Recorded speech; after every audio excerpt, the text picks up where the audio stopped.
He's had 4 straight finals from 2011 to 2014, 14 playoff appearances in 18 years, oldest player in the NBA this season at 41 years old. But there's always value for smart players, hardworking guys, and Udonis Haslem, 3-time champ, is now joining us live. First of all, thank you so much for coming on the show. I've watched you and admire you from afar for a long time. By the way, I don't know where you're at right now, but that looks like Miami behind you. Oh, yeah, this my sanctuary. This is where I come to get my peace when I get home. Okay, I was going to say, there's peace to be had there, by the way. Congratulations. You know, Udonis, you have been in the NBA so long. You've been a part of rebuilding teams and championship teams, and you've played with egos, and you've played with selfless guys. You've seen everything. When you look at Brooklyn, and I looked at Harden, Kyrie, and KD, I say, boy, that thing was kind of thrown together. But it's funny, I didn't think the Miami team you were on with LeBron and Bosh, that never felt thrown together. 3 smart guys, you were there, Riley was there. Go back to that first year when you have all these stars coming to town, Udonis. Was it better than you thought? Was it harder than you thought, putting all these stars together very quickly in an off season? It was harder than we thought. I mean, I think we all thought that we were going to come together and, we were just going to make magic. But first and foremost, we all had to gain each other's respect. I mean, every day, Chris Bosh had to prove to me how good he really was. He wasn't on my team, so I didn't care. D-Wade and Bron would go at it. People didn't know. D-Wade and Bron would go at it. I think the first maybe month and a half was just, you got to prove to me how good you really are because you ain't been here. Wow.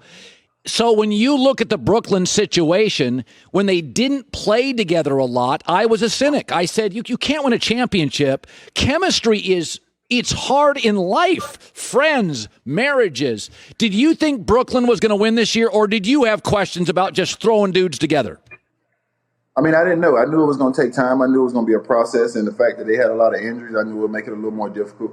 But they're very talented basketball players, and I felt like it could work. I felt like they had a good supporting cast. I like Tyler Johnson. I like the dogs. I like the little guys that get out there and they're scrappy and do the little things and the things that might not show up on the box sheet. Jeff Green's a veteran like myself, so I like the mix of guys that they had mixed in with the stars that they had. If people remember that we had the big 3, but we also had the little 12. We called ourselves guys like myself, Eddie House, Mike Miller. You need guys like that, and I think they had those kind of guys. It's interesting. So we'll pivot now to the 76ers, where Embiid and Simmons are hugely talented, but there's been talk. They're not close friends. Their games are kind of different. Udonis, do you have to get along? Because there are reports that Simmons and Embiid, they're just not boys. Whatever, okay?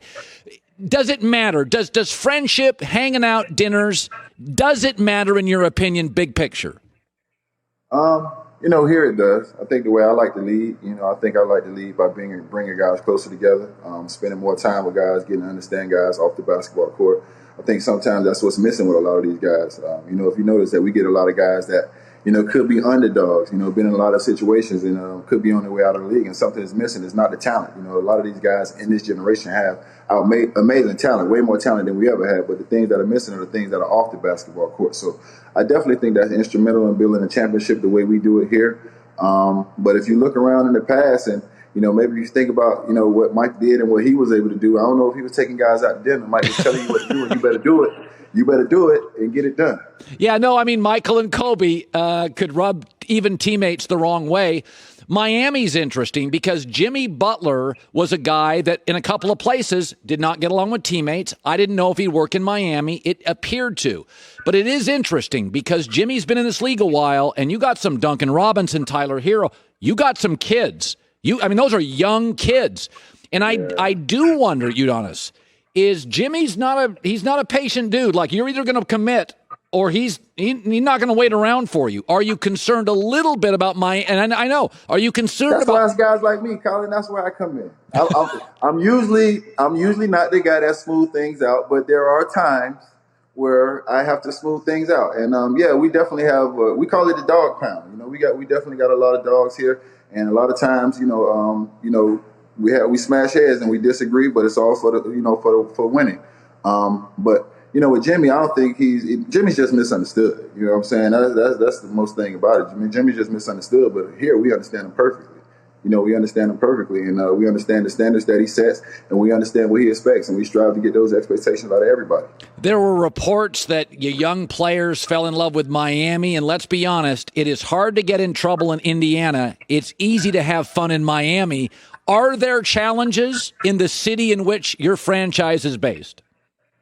Of course it is. I mean, look at the city. Why? You think why I never left? You think why I never left? Ask Joy. Her brother played. He was one of the greatest players of all time, by the way, Miami Dolphin, and I'm a Dolphin fan till I die. So everybody knows Miami is the greatest city in the world. Then they say that we got no tax. I don't know what that means because I feel like I'm always spending money to sow something out here. But they say we got no state tax out here, but I feel like they always taking my money some kind of way out here, man. Hey, live in California for a while, Udonis. Then you'll know what taxes are. I'll tell you that. I listen to my friend Dwayne complain all the time about taxes in California. I hear that enough. Okay, so you are a very verbal guy. You emote. You're a talker. By the way, LeBron can be like that. Jimmy can be like that. Kawhi Leonard, it's not verbal. And I've said this about him. Can you be a one and nonverbal? You can be great, but what do you make of Kawhi's personality where he's not overly verbal, he's not overly communicative? Would you struggle at all with that? I was Kawhi when I first got in the league. I didn't say much. I was very, to myself. I was more of a shy, person. If you could, picture that. I didn't speak to Coach Riley. For the first 2.5 years that I was in Miami. Because he was roused and I was nervous. Probably the only person I've ever scared of and nervous and shook up with my life was roused. So, I was Kawhi, and I had to evolve into the person and the leader that I am today. But I think everybody leads differently. And I think the one thing you have to do as a leader that you can't go back and forth on is understanding how to motivate your guys and understanding that everybody's motivated differently. So just because Kawhi is not the most vocal person that we see on the basketball court doesn't mean that he doesn't spend time with these guys off the basketball court. Doesn't mean he's getting to understand these guys and know these guys' family and different things like that. And I definitely think things like that also impact winning. Yeah. You've had an amazing career. You've played with so many great players. I want you to tell me about Dwyane Wade first couple years and Dwyane Wade at the end of his career, because you talk about how you changed as a person. I just remember watching him at Marquette, and I remember thinking, man, he's always on the floor. He's like a fullback. He's always falling. He's not going to last very long. I don't know how good of a shooter he is. And then he becomes an icon. You were there. You watched all of it. What did you know early? This kid's going to be an iconic all-time star.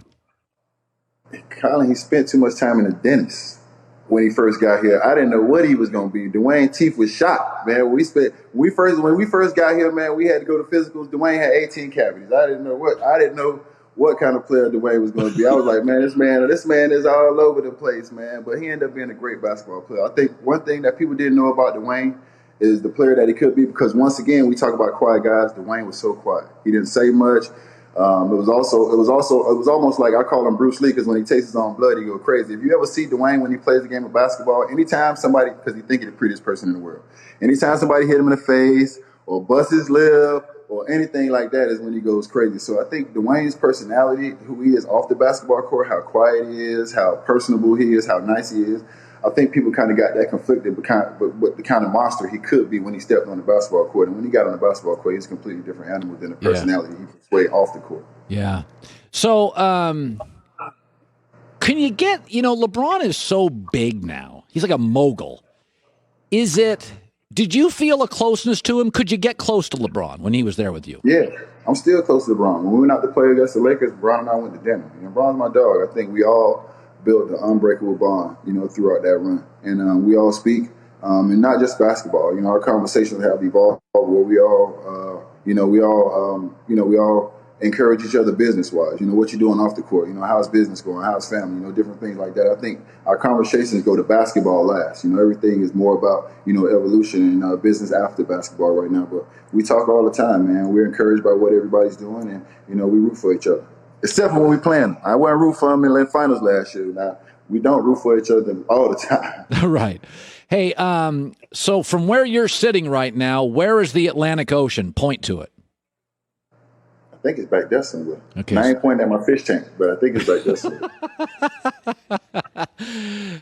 Udonis, it is great to see you. Recently made a kid's day who was suffering from cancer, and you became friends with him and have been very supportive of him. We had Greg Olson on yesterday talking about children's hospitals and relationships. Tell me about your story. I mean, the good thing about me being an OG and just being around all these young guys is I continue to evolve. So I've learned how to use Instagram where I can find anybody. So this kid, Michael Kramer, who was a huge Heat fan, and he was just dealing with some issues with cancer. And I'm going through Instagram one day, and I see this kid who every day is getting up and he's working out, and he has his Heat jersey on. And when he first started working out, he was a great looking kid, muscular, surfed a lot, and I noticed his routine never changed, but physically he changed a little bit, due to the cancer. But his routine never changed. He's still working out every day. He's still smiling. And that was encouraging for me. I think people always look at us as athletes and they're encouraged by us, and they want to do what we're able to do. And sometimes people don't know, like, who do we talk to? Who encourages us? And it's something as little as that. And somebody like Michael just encouraged me, and I reached out to him and let him know that I was encouraged, and I wanted him to keep doing what he was doing. And we had the opportunity to meet. Took him to Pagani. He jumped in a $4 million Lamborghini. Wasn't mine. No, I can't afford it. But he jumped in a $4 million Lamborghini. He rode out with a professional driver for the day. We spent some time together, and I just wanted to put a smile on his face. And I told him he keep working out, he get himself in shape, and when he gets out, we're gonna go surfing, and I'm gonna do it. You're such a good dude, man. 18 years. You really are a good dude. Love having you on the show. You're always welcome. I don't know what you're going to do post-basketball, but just keep in touch because we just think the world of you, and you've been such a good ambassador for the league. And I love the story that you walked into the league and Pat Riley scared you. I love that. I was a little nervous from Pat, man. I hate to tell people that, but it's the truth. I was a little shit from Pat. I mean, I was a godfather. Yeah, I saw him at a fight. I saw him at the Conor McGregor fight years ago, and he was the best-looking guy at 65 years old I'd ever seen. He was in incredible shape. He scared me. Totally. He's sharp. Yeah. He's sharp. All my aunties love him. All my aunties love Pat. Yeah. They don't even come to the games to see me. They come to the games to see Pat. Udonis, thank you. It's great seeing you, my man. Thank you, guys. Appreciate it. All right. Hi, everybody. Thanks for watching. Subscribe here to get the latest from the show. Also, be sure to check out more of the best clips from The Herd or go watch a few segments from other shows on FS1.